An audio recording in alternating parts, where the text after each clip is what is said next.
If you're considering selling your home here in the San Francisco Bay Area, or if you're just genuinely curious as to how to sell your home for the highest possible price, the biggest challenge that I've experienced, or the biggest challenge that I've seen in interviewing now with hundreds of home sellers here in the Bay Area, is that sellers are never quite sure whether or not they really got top dollar, if they got the highest possible price for their home. And in this video, I'm going to share with you the 3 strategies that my team has used to successfully sell hundreds of millions of dollars worth of real estate here in the San Francisco Bay Area and have our sellers walk away knowing without a shadow of a doubt that they did get the highest possible price.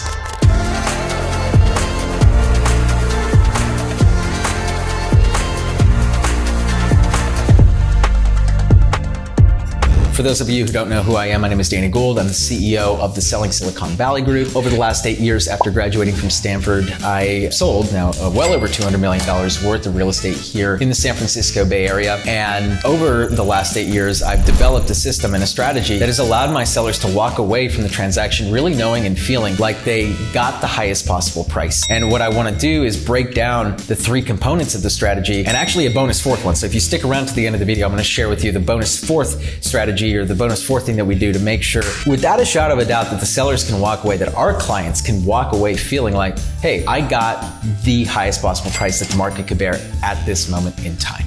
So this all starts at the very beginning with our pre-launch. Step 1, which is strategy 1, happens at the very beginning. So right after we sign the listing agreement, we actually go through our pre-launch phase. And what that means is this is when all of the stuff happens, meaning like all of the inspections and the handyman come through. And if you decide that you want staging, then we get the stagers to come through. And then we have an interior designer that comes through your house to do what we call a curb appeal consultation. And the paperwork gets handled. So you're doing the transfer disclosure statement, you're doing the seller property questionnaire. There's a lot of paperwork that you got to fill out. So while all of that is being done, what our sales team does a little bit differently is we use this time to create a pre-launch momentum phase. So there's a lot of paperwork that you have to do. So while all of that is happening, the sales team, what I'm doing is I am running the momentum marketing component of the pre-launch phase. What does that mean? Well, we are taking the time during this process to reach out to what we call high leverage contacts. So what does that mean? First thing is we reach out to every agent individually, one-on-one, who's had a transaction in your city or in your zip code over the last year. The reason we do that is because if they've had a transaction, they are the most like the highest leverage points. So we want to find the people that have the highest likelihood of having another client for your house. And we're letting them know, hey, 123 Main Street is coming on the market in a week, in 2 weeks, in 3 weeks, whenever the launch date is, or whenever we have it going live on MLS, we let them know that it's coming on the market at this time. Just wanted to let you know that this home is coming on the market. See if you have any buyers that might be interested in getting a head start. Now, here's where it gets interesting, because first thing is, anytime an agent gets a call like that, or a text message or an email or whatever the form of communication is, and they bring that to one of their buyers, they look like the heroes. So agents love this type of exclusivity. But not only that, what we're gonna do is we take back control during this pre-launch phase. So we're almost using it as a way to stack buyers up at the beginning of the listing or out of the launch period. So anytime they say, yeah, can we go check it out? We say, absolutely. Well, due to the overwhelming response, we've decided to have all of the buyers who are interested come on this day and this time. So you're gonna see how all of this starts to play out. But essentially what we're doing is we're gonna start stacking these appointments on top of one another. And this is gonna work for us in many ways. You just hold on a second, because you're gonna see how all of this comes together. There are other things that we do during the pre-launch phase, and I'm not gonna go into too much detail, but we do tap into our database of over 10,000 buyer prospects here in the Bay Area, and we have them appropriately sorted. So any buyer that's expressed an interest in your city or in your neighborhood, we are sending them some sort of communication, email, text message, phone call, usually a combination of those 3, letting them know that this home is coming on the market for sale. We also have an exclusive network of agents that we belong to called Top Agent Network. Only the top 10% of realtors here in the Bay Area have access to it. And so as a result, we can post internally to this network that we have a home coming on the market soon. And having an exclusive network like that allows us to market the property internally. And of course, the top 10% of the agents do 90% of the business. It's Pareto's principle. So we want to make sure that we're reaching out to the highest leverage contacts in that capacity, because they have the biggest book of buyers. So those are just some of the ways that we are creating high leverage contacts text during this pre-launch phase. Of course, we can't publicly post it on Zillow yet. We can't publicly post it on Redfin or the MLS. We used to be able to do those sorts of things, but the laws have changed, and so we have to do it within the confines of a network or a one-to-one basis. And so we keep all of our communication, we keep it super exclusive, and this creates a buzz around the property. And that buzz is our momentum. It's our running start. We think of the two sprinters that are there on one sprinter is on the block, right? So they're like on the block, and then one sprinter's got a 50-yard head start, and they've got a running start. So which one do you think is going to finish first if they're the same speed? Well, of course, the runner who's got the running start is going to blow past the runner without the running start. And so that's the theory behind all that, is that while our operations team is working on the front end to get your home ready for sale, we're doing what we do best, which is reaching out to agents, reaching out to potential buyers to get momentum and to create buzz around your property. Whereas a lot of other agents, because they're either a solo agent or because they've just been conditioned to do that, they really don't start working for you until the home is on the market. So you're already at a disadvantage if you're not doing this pre-launch momentum marketing. All right, so the second strategy that we use differently is we like to do what we call interrupt the pattern. Okay, we want to reverse engineer like what the buyers are doing and how buyers are looking for properties. So how are buyers looking for homes? They're usually looking for homes online. They're usually looking for homes during their free time. And they're usually looking for homes when their brain is in like the most zombie-like states. So how do most buyers look for homes? After they come home from work, after they get the kids to bed, after their entire day is finished, they finally get a chance to like sit down on the couch with their laptop at like 9:30 at night, and they're just zombie mode, full zombie, clicking through. And so what we need to do is interrupt that pattern. The oldest trick in the book, and the one that is heavily underutilized still for some reason, is twilight photography. Now, the National Association of Realtors did a study and showed that twilight photography actually has a 3x click-through rate than daylight photos. So they actually A/B tested this and showed that twilight pictures had a 3x click-through rate than standard daytime photography. So that's the first most basic and simple thing that we do, is the cover photo is going to be a twilight picture of the house, and we see massive results just by doing that. Why do most agents not do it? It is a little bit more expensive to get twilight photography done, but it's well worth it, because ultimately what we want to do is create the most amount of opportunities possible for your home. And that means we want every buyer possible to click on your house. More clicks leads to more exposure. Exposure creates more traffic through the door. More traffic through the door creates more offer opportunities. More offers creates competition. Competition drives price. Another thing that we do differently through our marketing is retargeting campaigns through Facebook, or Meta now, ads. And what we use for that, the crux for that campaign, is a 4K high definition video tour of your property. And what we are doing there is creating basically the trailer for your home, the sizzle reel of your house. And the reason that we're doing this is just like any car commercial. The second that you see a car commercial and you're shopping for that car, or you're shopping for a car, it makes you want that car a little bit more. And so it's the same psychology behind it. Pictures show one side of the house, but the video shows a completely different side of the house. So we use this video to draw buyers in, and we're also using it anytime a buyer comes through, we're sending that video to them as an email or in the email to just re-engage them and show the home in a slightly different light. All right, so we've done our pre-launch momentum marketing, we're interrupting the pattern, and now we get to our 6-day sprint formula. This is really the third strategy that we use. As I alluded to before, we pick a day, usually a Saturday or a Sunday in the future, to start stacking all of these inquiries. And the second that we launch, that we go live, we have what we call our 6-day sprint. So from day 1 to day 6, day 1 being the day that we come on the market, and day 6 that we are either reviewing offers and in contract, or making a decision on what to do with the house moving forward. So typically we will pick either a Saturday or a Sunday to be the day where we stack all of these buyers who are interested in the property, one on top of another. And then during those first 3 to 4 days that we're live, the marketing is doing its job, and now we're getting a lot of buyers and agents reaching out to us. So instead of us doing the marketing, right, instead of us doing the outreach to the agents and to the buyers in our database in the pre-launch phase, now the marketing's working for us, and we're getting a lot of inbound inquiries. Hey, due to the overwhelming response on this property, the seller has decided to have all the buyers show up on this day and this time. The reason that we're doing this, by the way, is you think about how a normal buyer looks for a property.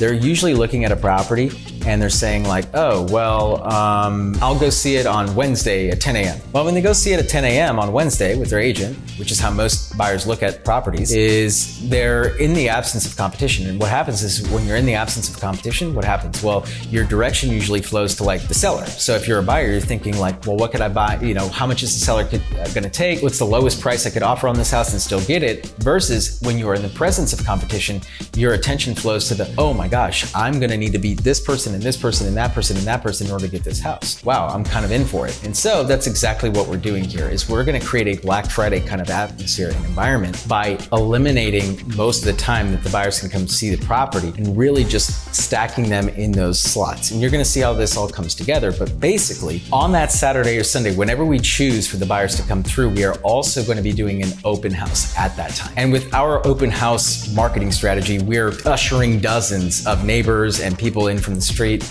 alongside the buyers who are coming in who have appointments. So it's by appointment only for the buyers, but hey, it's an open house for all of these individuals. And what happens is all of a sudden, every buyer that's walking through the property is walking through the home with a bunch of other people inside the house. And so what happens? Well, as human beings, we are conditioned to believe that everyone around us is just like us. And so the buyers aren't going to be like, oh, well, that person, your neighbor has a stamp on their forehead that says, you know, Joe's neighbor. No, of course not, right? So that neighbor's going to be walking through, and me as the buyer, I'm going to be looking at Joe's neighbor and I'm going to say like, oh my gosh, that's my competition and that's my competition and that's my competition. And so suddenly my attention goes to, well, how much more am I going to have to pay? So when you think about the two types of buyer, the buyer that goes and sees it on Wednesday at 10 a.m. or the buyer that I just described, which one do you think is going to offer more money on that house to begin with? The answer has to be the buyer who is in the presence of competition. And so what we know as a negotiator, what I know as a negotiator is that the higher the starting point, the higher the average starting point, the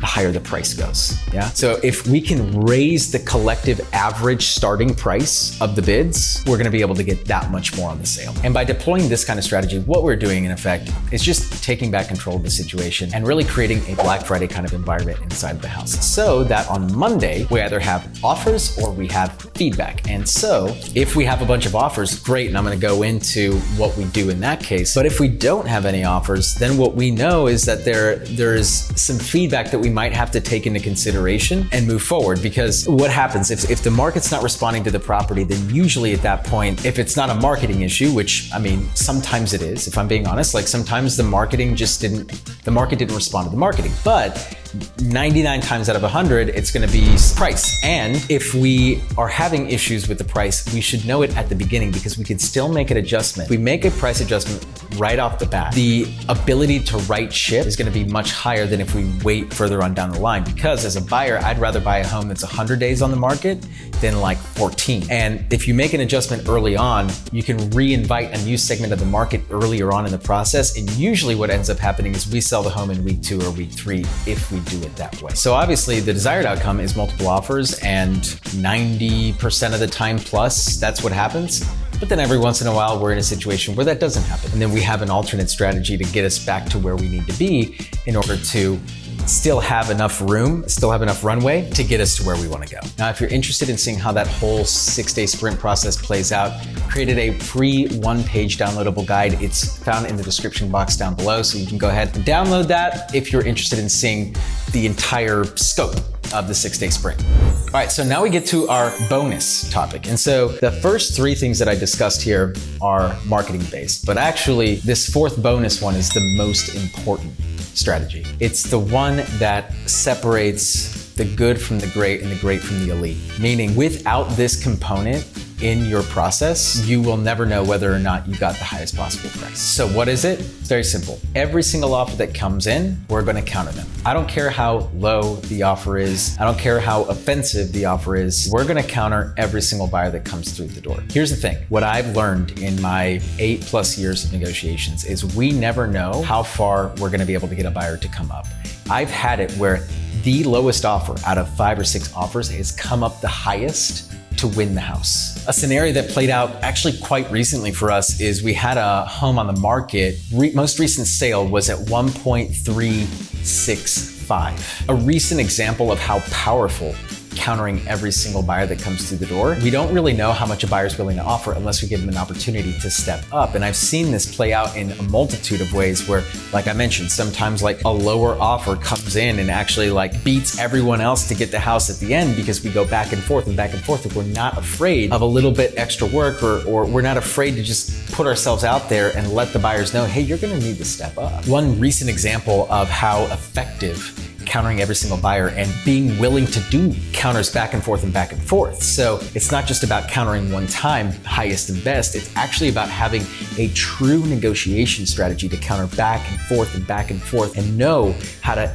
slowly work the buyers up to the highest possible price. One that I can think of off the top of my head, we had a situation where there was a seller that we were helping where the highest home in the neighborhood had sold for like 1.33 or 1.34. It was like somewhere in that range. We listed the property for 1.299. So we listed it just under market value. We ended up with 13 or 14 offers on the property. And I explained to my seller at the beginning, I was like, hey, listen, I know that it might seem weird, but we're gonna counter every single offer that comes in. And they were on board. They understood the value in that and they understood why we were gonna do that. So the offers came through and we had a bunch of offers. In fact, the highest one was at 1.365. So they were ecstatic. They were like, oh my gosh, Danny, you are a godsend. You are awesome. Thank you so much. And they were ready to like sign, seal, and deliver right there. And I was like, whoa. If you remember what I said, we're not gonna know whether or not we got the highest possible price unless we give them an opportunity to step up. So I said, even though we've got this great offer, let's go ahead and give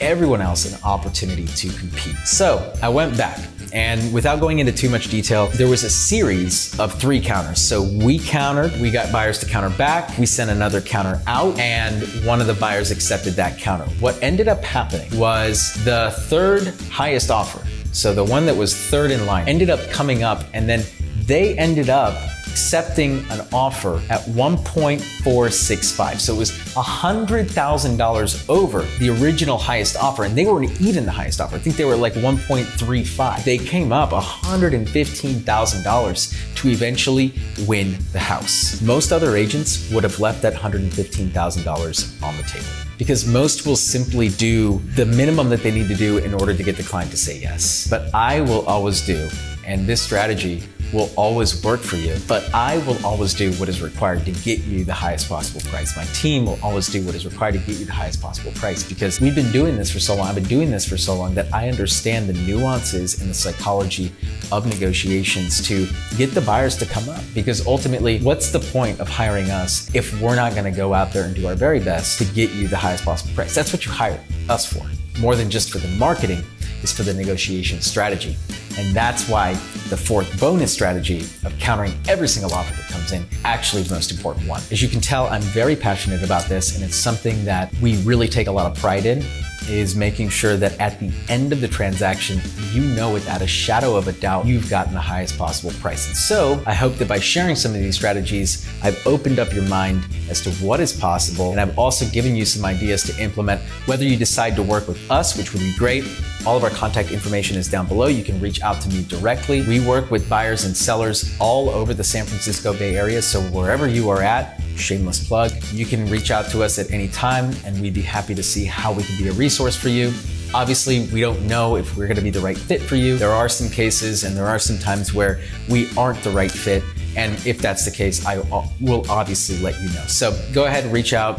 No obligations, no strings attached. Would love to hear from you. Or if you're working with someone else, that's totally fine too. But I hope that if you are working with someone else, you've taken some of these strategies and maybe you can help coach them a little bit.